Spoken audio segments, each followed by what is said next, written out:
शांति 24 जून 2024। मातेश्वरी जी के महावाक्य। रिवाइज 1965। पवित्रता रूपी गुण को धारण कर डायरेक्टर के डायरेक्शंस पर चलते रहो तो देवताई किंगडम में आ जाएंगे। प्रातः क्लास में सुनाने के लिए जगदम्बा माँ के मधुर महावाक्य। ओम शांति। इस दुनिया को नाटक भी कहते हैं। ड्रामा कहो, नाटक कहो, खेल कहो, बात एक ही है। नाटक जो होता है वह एक ही कहानी होती है। उसमें बहुत बाय प्लॉट्स बीच में दिखाते हैं, लेकिन स्टोरी एक ही होती है। इसी तरह से यह बेहद वर्ल्ड ड्रामा है। इसको नाटक भी कहा जाता है, जिसमें हम सब एक्टर्स हैं। अभी हम एक्टर्स हैं, तो एक्टर्स को नाटक का पूरा पता होना चाहिए कि किस स्टोरी पर यह शुरू होता है, हमारा यह पार्ट कहाँ से शुरू हुआ और कहाँ तक पूरा होता है। फिर उसमें समय प्रति समय किस किस एक्टर्स का कैसे कैसे पार्ट होता है और उसका डायरेक्टर क्रिएटर कौन है और इस नाटक में हीरो हीरोइन पार्ट किसका है। इन सब बातों का नॉलेज होना चाहिए। खाली नाटक कहने से तो काम नहीं चलेगा। नाटक है तो नाटक के हम एक्टर्स भी हैं।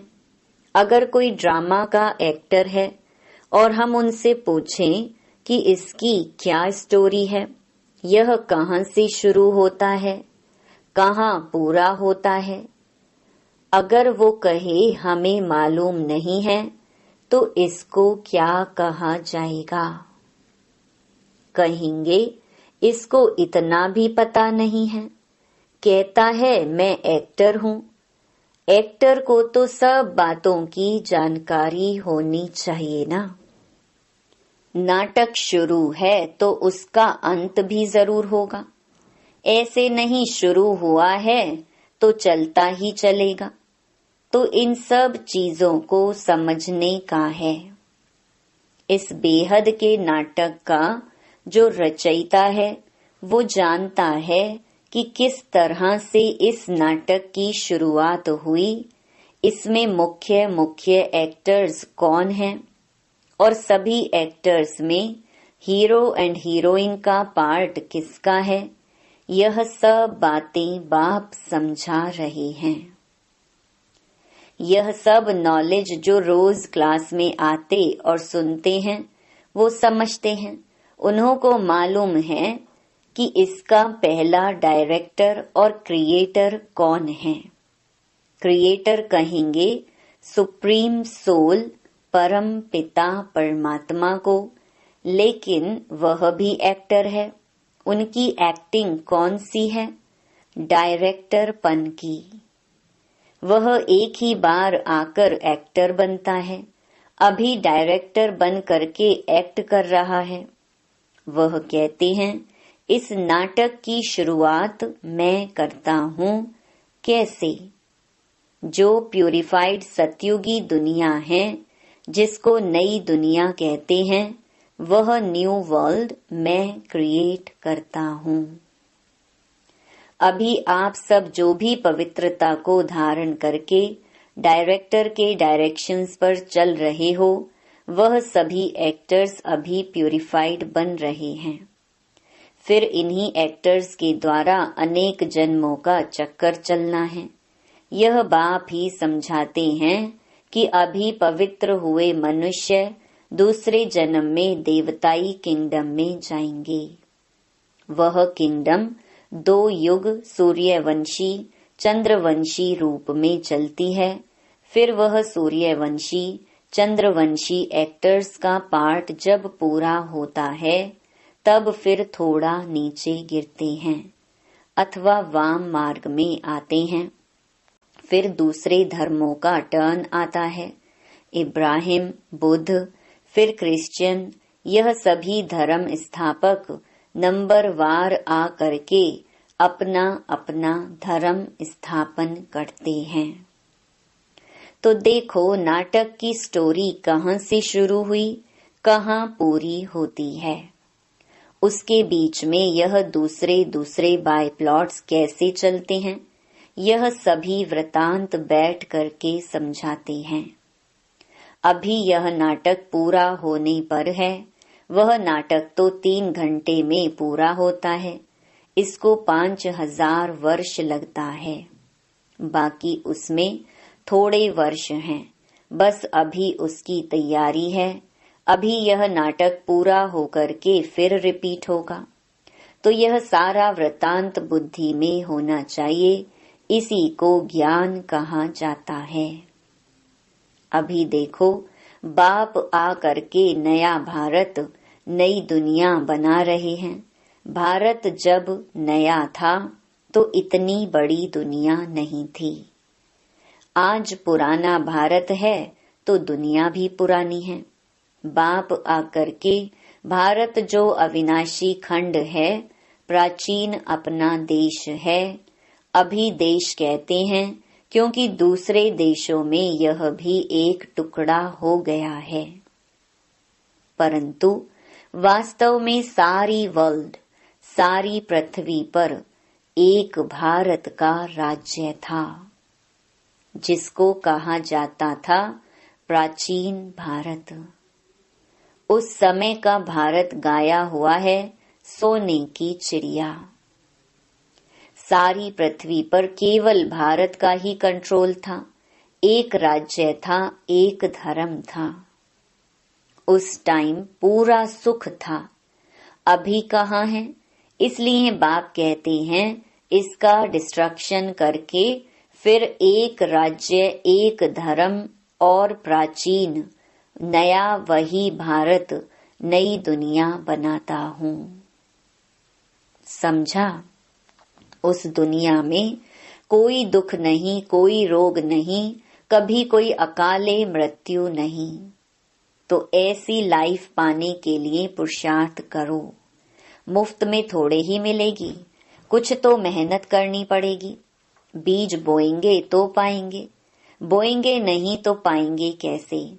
तो यह कर्म क्षेत्र है, इस क्षेत्र में कर्मों से बोना है। जो कर्म हम बोते हैं वो फल पाते हैं। बाप कर्मों का बीज बोने का सिखला रहे हैं, जैसे खेती करना सिखलाते हैं ना। कैसे बीज डालो, कैसे उसकी संभाल करो, उसकी भी ट्रेनिंग देते हैं।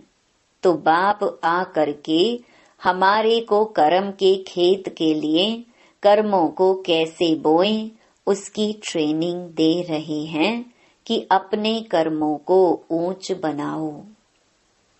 अच्छे बीज डालो तो फल अच्छा मिलेगा। जब कर्म अच्छा होगा फिर जो बोएंगे उसका फल अच्छा मिलेगा। अगर कर्म रूपी बीज में ताकत नहीं होगी, कर्म बुरे बोएंगे तो फल क्या मिलेगा? यह जो खा रहे हो फिर रो रहे हो, जो खाते हो उसमें ही रो रहे हो। दुख और अशांति है। कुछ न कुछ रोग आदि खिटखिट होती रहती है। सब बातें मनुष्य को दुखी करती है ना। इसलिए बाप कहते हैं अभी तुम्हारे कर्म को मैं ऊंची क्वालिटी का बनाता हूँ। जैसे बीज भी उसी क्वालिटी का होगा तो उस क्वालिटी को बोएंगे तो उसका फल अच्छा निकलेगा। अगर बीज अच्छी क्वालिटी का नहीं होगा तो फिर अच्छी क्वालिटी का फल नहीं मिलेगा। तो हमारे कर्म की भी अच्छी क्वालिटी चाहिए ना। तो अभी बाप हमारे कर्म रूपी बीज को अच्छी क्वालिटी वाला बनाते हैं। तो वह श्रेष्ठ क्वालिटी का बीज अगर बोएंगे तो श्रेष्ठ फल मिलेगा। तो अपने कर्मों का जो सीड बीज है वह अच्छा बनाओ और फिर अच्छा बोना सीखो। तो यह सभी चीजों को समझ करके अभी अपना पुरुषार्थ करो।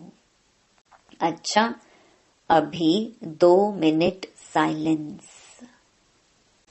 साइलेंस का मतलब I am soul first, silence पीछे टॉकी में आते हैं।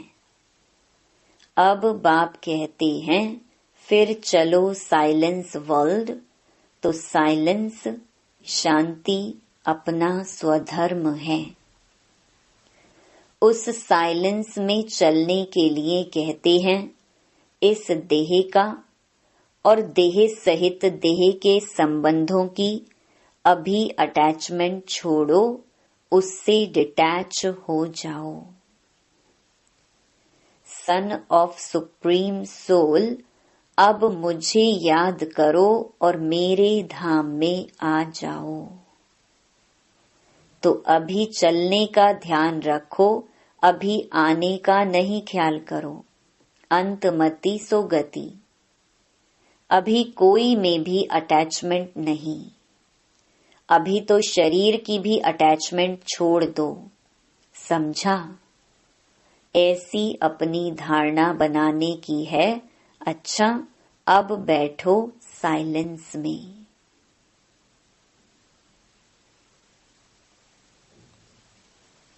चलते फिरते भी साइलेंस, बोलते भी साइलेंस। बोलते कैसे साइलेंस होती है मालूम है? बोलते समय हमारा बुद्धि योग अपने उसी I am soul first pure soul अथवा साइलेंस सोल, यह याद रखना। बोलते समय हमारे में यह नॉलेज होना चाहिए कि आई एम सोल इस ऑर्गन्स से बोलते हैं। तो यह अपनी प्रैक्टिस होनी चाहिए, जैसे हम इसका आधार ले करके बोलते हैं। चलो अभी आंखों का आधार लेते हैं, देखते हैं। जिसकी जरूरत है उसका आधार ले करके काम करो। ऐसे आधार लेकर काम करेंगे तो बहुत खुशी रहेगी, फिर कोई बुरा काम भी नहीं होगा। अच्छा, ऐसे बाप दादा और माँ के मीठे मीठे बहुत अच्छे सदा साइलेंस की अनुभूति करने वाले बच्चों के प्रति याद प्यार और गुड मॉर्निंग। अच्छा, संदेशी के तन द्वारा ऑलमाइटी पिता के उच्चारित महावाक्य। मातेश्वरी जी के प्रति। हे शिरोमणि राधे बेटी, तुम निश दिन मेरे सम दिव्य कार्य में तत्पर हो। अर्थात वैष्णव शुद्ध स्वरूप हो, शुद्ध सेवा करती हो, इसलिए साक्षात मेरा स्वरूप हो। जो बच्चे अपने पिता के फुट स्टेप नहीं लेते, उन्हों से मैं बिल्कुल दूर हूँ, क्योंकि बच्चा तो फिर पिता के समान अवश्य चाहिए। यह कायदा अभी स्थापन होता है जो सतयुग त्रेता तक चलता है। वहाँ जैसा बाप वैसा बेटा, परंतु द्वापर कलयुग में जैसा बाप वैसे बेटे नहीं होते। अभी बच्चे को बाप समान बनने का परिश्रम करना पड़ता है, मगर वहाँ तो नेचुरल ऐसा कायदा बना हुआ है, जैसा बाप वैसा बेटा। जो अनादि कायदा इस संगम समय पर ईश्वर पिता प्रत्यक्ष होकर स्थापन करता है। दूसरा, मधुर माली की मधुर मीठी दिव्य पुरुषार्थी बेटी, अब तुझे बहुत रमणीक स्वीटनेस बनना और बनाना है। अभी वर्ल्ड सॉवरेंटी की चाबी सेकंड में प्राप्त करना और कराना तुम्हारे हाथ में है। देखो, ऑलमाइटी जो हरेक जीव प्राणी का मालिक है, वो जब प्रैक्टिकल में इस कर्म क्षेत्र पर आया है, तब सारी सृष्टि हैप्पी हाउस बन जाती है। इस समय वही जीव प्राणियों का मालिक अव्यक्त रीति से सृष्टि को चला रहा है। लेकिन जब वह प्रत्यक्ष रूप में देहधारी बन मालिकपन से कर्म क्षेत्र पर आता है, तब सतयुग त्रेता के समय सभी जीव प्राणी सुखी बन जाते हैं। वहां सच की दरबार खुली रहती है। जिसने ईश्वरीय सुख प्राप्त करने अर्थ पुरुषार्थ किया है, उन्हों को वहां सदा के लिए सुख प्राप्त हो जाता है। इस समय सभी जीव प्राणियों को सुख का दान नहीं मिलता है, पुरुषार्थ ही प्रारब्ध को खींचता है। जिन्हों का ईश्वर से योग है, उन्हों को ईश्वर द्वारा संपूर्ण सुख का दान मिल जाता है। तीसरा, ओहो, तुम वही शक्ति हो जो अपनी ईश्वरीय ताकत का रंग दिखलाए इस आसुरी दुनिया का विनाश कर दैवी दुनिया की स्थापना कर रही हो। फिर पीछे सभी शक्तियों की महिमा निकलती है। अभी वह ताकत तुम्हारे में भर रही है। तुम सदा अपने ईश्वरीय बल और रुहाब के मर्तबे में रहो तो अपार खुशी रहेगी। नित्य हर्षित मुख। तुमको नशा होना चाहिए कि मैं कौन हूँ, किसका हूँ, हमारा कितना सौभाग्य है, कितना बड़ा पद है। अभी तुम पहले सेल्फ का स्वराज्य प्राप्त करते हो, फिर सतयुग में युवराज बनेंगे, तो कितना नशा चाहिए। इस अपने भाग्य को देख खुशी में रहो। अपने लक को देख उससे कितनी लॉटरी मिलती है। ओहो, कितना श्रेष्ठ तेरा लक, जिस लक से वैकुंठ की लॉटरी मिल जाती है। समझा? लकीएस्ट दैवी फूल बच्ची। चौथा, इस सुहावने संगम समय पर स्वयं निराकार परमात्मा ने साकार में आकर यह ईश्वरीय फैक्ट्री खोली है, जहां से कोई भी मनुष्य अपना विनाशी कखपन दे अविनाशी ज्ञान रतन ले सकता है। यह अविनाशी ज्ञान रत्नों की खरीदारी अति सूक्ष्म है, जिसको बुद्धि से खरीद करना है। यह कोई स्थूल वस्तु नहीं है जो इन नैनों से देखने में आए, मगर अति महीन गुप्त छिपी हुई होने के कारण इनको कोई भी लूट नहीं सकता है। ऐसा सर्वोत्तम ज्ञान खजाना प्राप्त करने से अति निरसंकल्प सुखदायक अवस्था रहती है। जब तक कोई ने यह अविनाशी ज्ञान रतन खरीद नहीं किया है, तब तक निश्चिंत बेफिक्र निरसंकल्प रह नहीं सकता। इसलिए इन अविनाशी ज्ञान रत्नों की कमाई कर अपने बुद्धि रूपी सूक्ष्म तिजोरी में धारण कर नित निश्चिंत रहना है। विनाशी धन में तो दुख समाया हुआ है और अविनाशी ज्ञान धन में सुख समाया हुआ है। पांचवा, जैसे सूर्य सागर के जल को खींचता है जो फिर ऊंचे पहाड़ों पर बरसता है, वैसे यह भी डायरेक्ट ईश्वर द्वारा वर्षा बरसती है। कहते हैं शिव की जटाओं से गंगा निकलती है। अभी इनके मुख कमल द्वारा ज्ञान अमृत धारा बरस रही है, जिसको ही अविनाशी ईश्वरीय धारा कहा जाता है, जिससे तुम भागीरथ पुत्र पावन हो, अमर बन रहे हो। यह सिरताज बनाने की वंडरफुल मंडली है। यहाँ जो भी नर और नारी आएंगे वो सिरताज बन जाएंगे। दुनिया को भी मंडली कहा जाता है, मंडल अर्थात स्थान। अब यह मंडली कहाँ टिकी हुई है?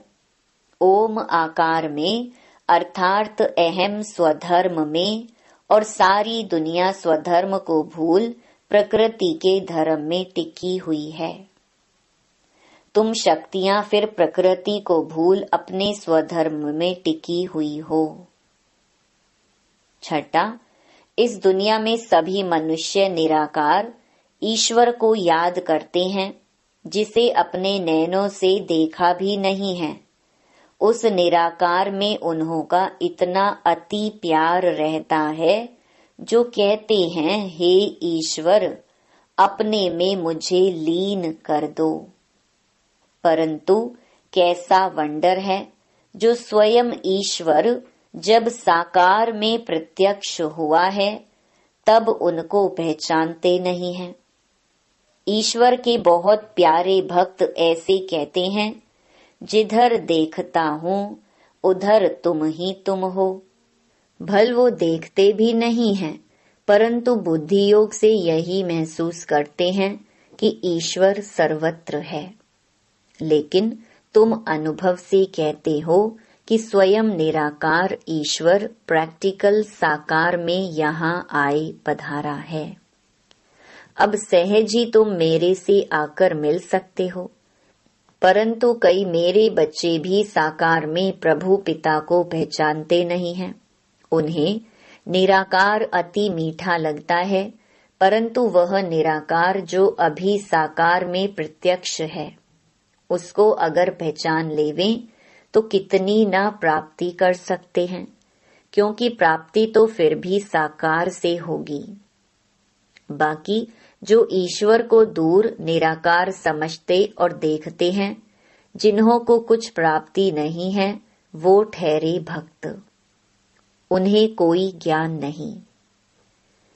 अब साकार प्रभु पिता को जानने वाले ज्ञानी बच्चे सर्व दैवी गुणों की खुशबू से भरे हुए स्वीट फ्लावर अपने प्रभु पिता पर अपना जीवन ही चढ़ा देते हैं, जिससे उन्हें जन्म जन्मांतर संपूर्ण देवताई दिव्य शोभनिक तन प्राप्त हो जाता है। सातवां, सेल्फ को जानने से ही तुम्हें राइट रॉन्ग, सत्य असत्य की परख आ गई है। इस ईश्वरीय ज्ञान से ट्रुथ जबान रहती है, जिससे किसी का संग दोष चढ़ नहीं सकता।